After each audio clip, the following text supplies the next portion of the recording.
салом бинандаи азизу ҳарҷманд, ин лаҳза боз меҳмони хонадони шумост барномаи навбатии инсон ва қонун. дар барнома пейромони маърифати ҳуқуқии инсон ва дигар масъалаҳои марбут ба қонун ба шумо бинандагони азизу ҳарҷманд маълумот манзур менамоем. яъне қонунгузории ҷумҳурии тоҷикистон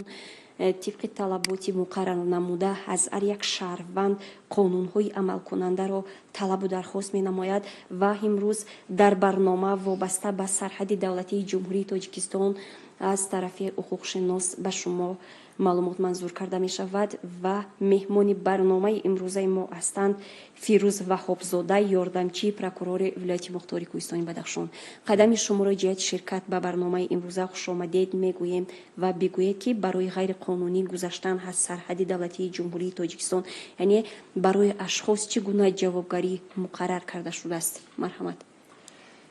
ҳифзи ватан, ҳимояи манфиати давлат, таҳкими истиқлолият, амният ва иқтидори мудофиавии он вазифаи муқаддаси ҳар як шаҳрванд мебошад. дар баробари вазифаи муқаддас будан инчунин ин уҳдадори конститутсионии ҳар як шаҳрванди бо намугудомуси кишвар мебошад ки дар ҳолатҳои зарурӣ марзу буми давлатро ҳимоя намоянд.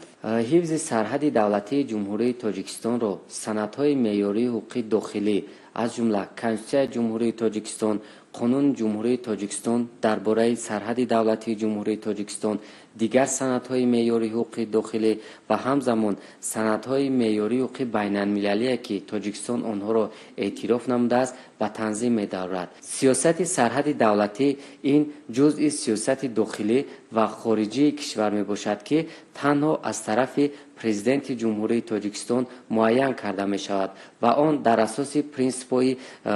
ҳамкориҳои байналмилалӣ ва эҳтироми тарафайн ба роҳ монда шудааст. дар асоси талаботи моддаи 1 қонуни ҷумҳурии тоҷикистон дар бораи сарҳади давлатии ҷумҳурии тоҷикистон, сарҳади давлатӣ ин хат ва сатҳи амудӣ аз ин хат гузарандаест ки сатҳи қаламрави давлати ҷумҳурии тоҷикистон ва ҳамзамон сатҳи фазоии соҳибистиқлоли давлатро муайян мекунад. қисмати хушкии сарҳади давлатӣ аз тарафи қушунҳои сарҳадии Кумитаи давлатии амнияти миллии ҷумҳурии тоҷикистон ва қисмати фазоии он бошад аз тарафи қувваҳои ҳарбӣ ҳавоӣ ва мудофиаи зидди ҳавоии Вазорати мудофиаи ҷумҳурии тоҷикистон ҳифз карда мешаванд. ғайриқонунӣ гузаштан аз сарҳади давлатии ҷумҳурии тоҷикистон ин кирдори барои ҷамъият хавфнок мебошад ки қонунгузории ҷиноятии ҷумҳурии тоҷикистон онро ҳамчун ҷиноят эътироф намудааст. дар асоси талаботи қисми 1 моддаи 335 кодекси ҷиноятии ҷумҳурии тоҷикистон ғайриқонунӣ бидуни ҳуҷҷатҳои муайян, инчунин иҷозати зарурӣ ғайриқонунӣ гузаштан аз сарҳади давлатии ҷумҳурии тоҷикистон ҷавобгарии ҷиноятиро пешбинӣ намудааст ва ҷазо барои صادر کردن چنین کردار با جریمه به اندازه از 500 تا 1000 نشان دهنده برای حساب‌های یا محروم ساختن از آزادی به مهلت از 2 تا 5 سال جزا داده می شود. در قسم 2 ماده مذکور باشد پیش بینی شده است که غیرقانونی گذشتن سرحد دولتی جمهوری تاجیکستان با مصلحت پیشکی از جانب گروه شخصان یا گروه متشکل اینچنین استفاده زورآوری یا تهدید استفاده آن انجام داده شده باشد. در این حالت قانونگذار جزا را وزین‌تر نموده برای صادر کردن این کردار جزا در نمود محروم ساختن از آزادی به مهلت از 5 تا 10 سال پیش بینی نموده است. همزمان در اجرای ماده 335 کدکس جنایتی جمهوری تاجیکستان مقرر شده است که از جانب شخصان خارجی یا اینکه شخصان بشهروند چنین کردار را انجام دادن یعنی غیر قانونی گذشتن سرحد دولتی جمهوری تاجیکستان نظام مقرر شده را رعایت نمودن با مقصد طبق طلبات کنسول جمهوری تاجیکستان پناهگاه سیاسی طلب نمودن مقررات این ماده پهن نمی‌گردد. در اینجا چطوره که ما قید نمودیم ابیکت جنایت مذکور خودی به خطری سرحد دولتی تشکیل می‌دهد، یعنی شخصی که غیر قانونی از سرحد دولتی جمهوری تاجیکستان می‌گذرد وی به خطری سرحد دولتی تجاوز نموده است و طرز گذشتن از سرحد دولتی جمهوری تاجیکستان رو قانون جمهوری تاجیکستان درباره سرحد دولتی جمهوری تاجیکستان معین نموده است و اون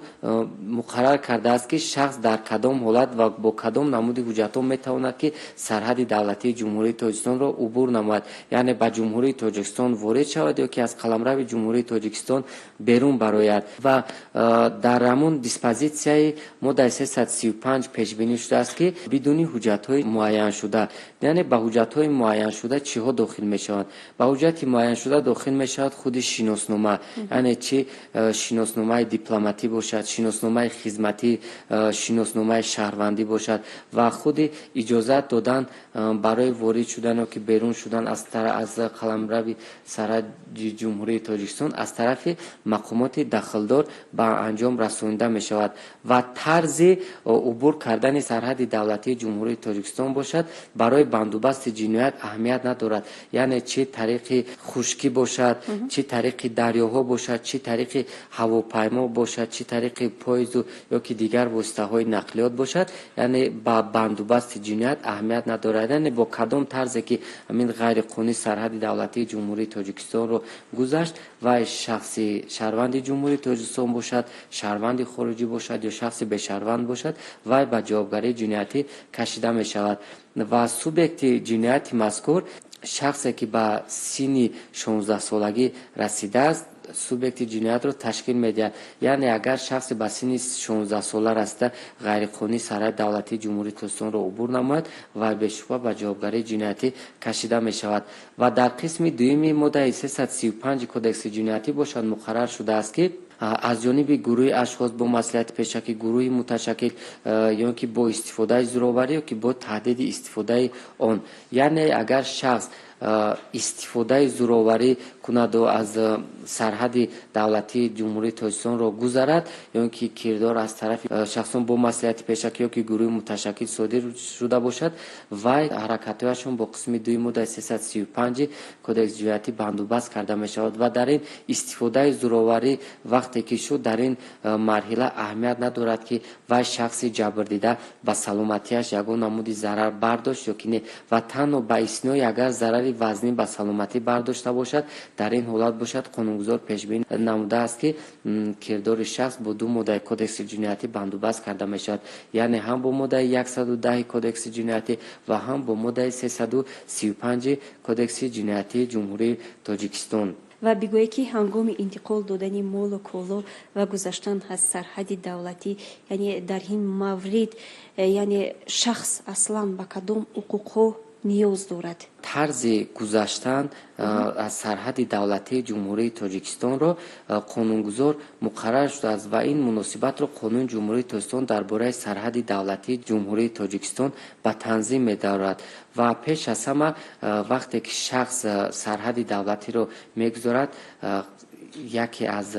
عهده‌داری‌های اساسی که واجب و خود را باید به قید گیرد، یعنی به قیدگیری همچون شرط اساسی. شما چطور که سوال دادید به کدام حقوق را دارد، یعنی هر یک شهروند حقوق دارد که جای خود را عوض نماید، به دولت خارجه رود، از آنجا برگردد. این به شبهه حقوق هر یک شهروند می باشد. نوبسته از داشتن حقوق و شهروند یک قطار عهده‌داری ها نیز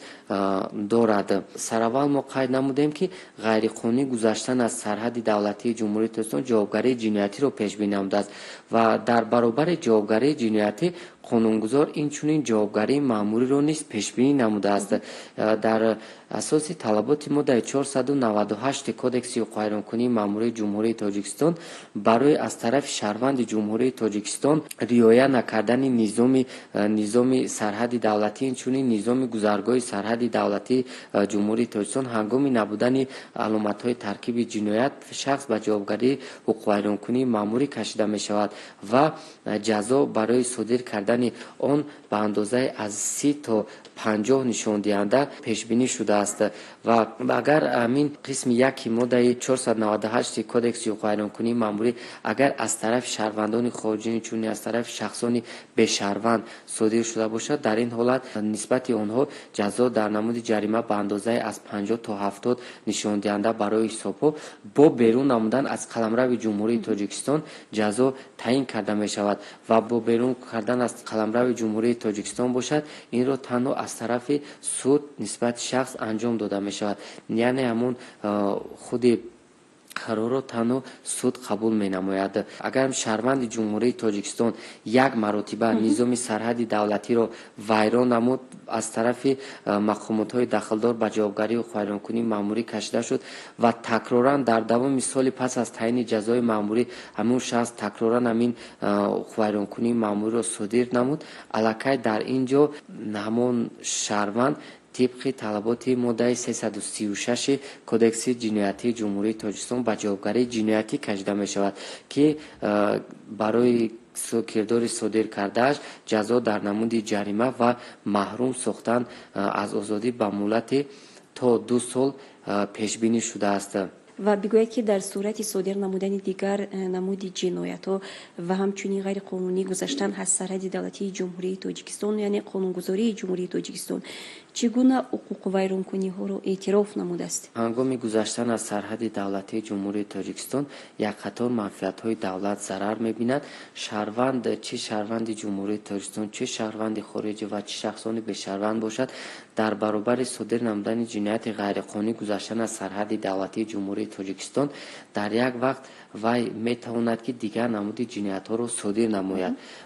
برای مثال اگر گیریم شخص غیرقانونی سرحد دولتی جمهوری تاجیکستان را گذشت و با ماده 335 کودکس جنایتی جمهوری تاجیکستان به جوابگری جنایتی کشیده می شود و در برابر غیرقانونی گذشتن از سرحد اگر شخص دیگر جنایت ترانسمیلی به مانند